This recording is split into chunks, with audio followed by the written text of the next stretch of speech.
Marie, amour maternel de Dieu. Deuxième partie.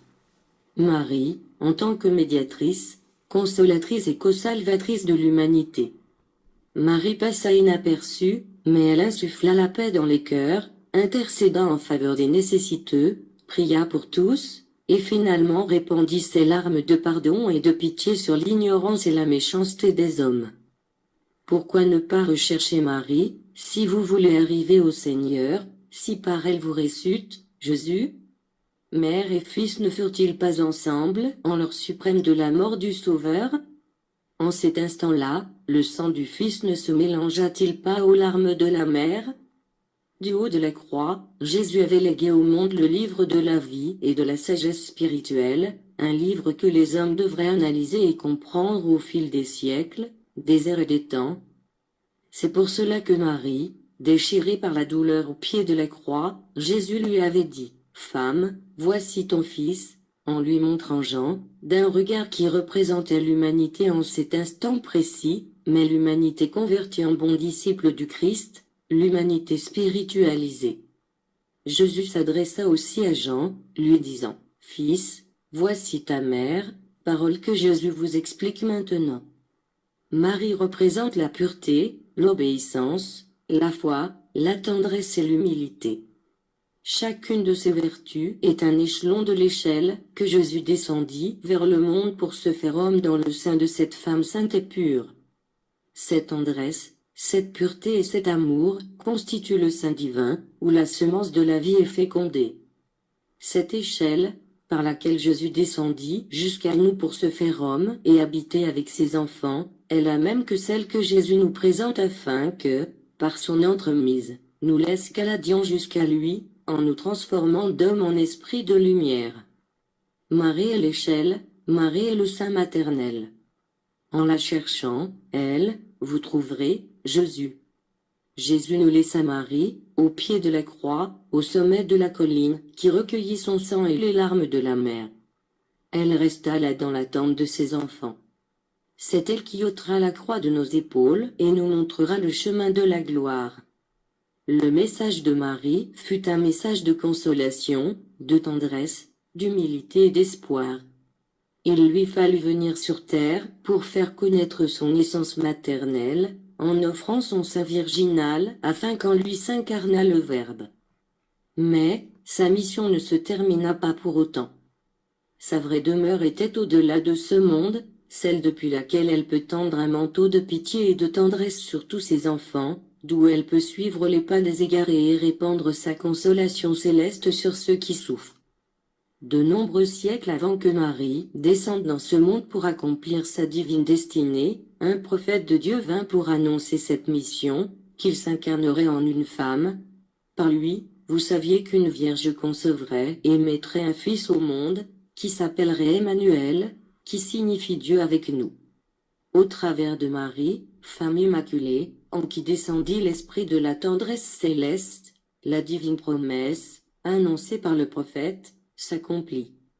C'est depuis lors que le monde la connaît, et que les hommes et les peuples prononcent son nom avec amour, et que, dans leur douleur, ils la recherchent en tant que mère.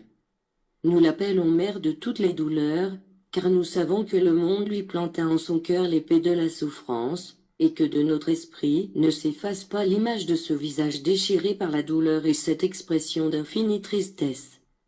Mais aujourd'hui, Jésus veut nous dire d'écarter de notre cœur cette image éternelle de douleur et, qu'en échange, nous pensions à Marie comme la mère douce, souriante et amoureuse, qui travaille spirituellement en aidant tous ses enfants à s'élever sur le chemin tracé par le Maître.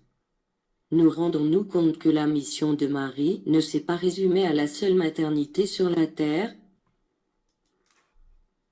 Sa manifestation du second temps ne sera pas unique, car un nouveau temps lui est réservé, celui où elle parlera à l'humanité d'esprit à esprit. Jean, disciple de Jésus, prophète et voyant, en extase, vit une femme vêtue de soleil, une vierge resplendissante de lumière. Cette femme, cette vierge, c'est Marie, celle qui concevra à nouveau en son sein, non pas un nouveau Rédempteur, mais bien un monde d'hommes qui, en elle, s'alimentent d'amour, de foi et d'humilité, pour suivre les divines empreintes du Christ, le maître de toute perfection. Le prophète vit souffrir cette femme comme si elle était en train d'accoucher, mais cette douleur était celle de la purification des hommes, celle de l'expiation des esprits.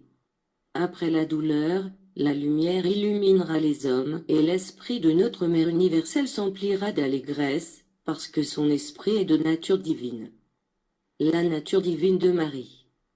Depuis l'éternité, le manteau de notre Mère céleste a fait de l'ombre sur le monde, le protégeant d'amour, couvrant ainsi ses enfants qui sont les siens et que nous sommes. Marie, l'Esprit, ne naquit pas dans ce monde. Son essence maternelle immaculée a toujours été celle de Dieu.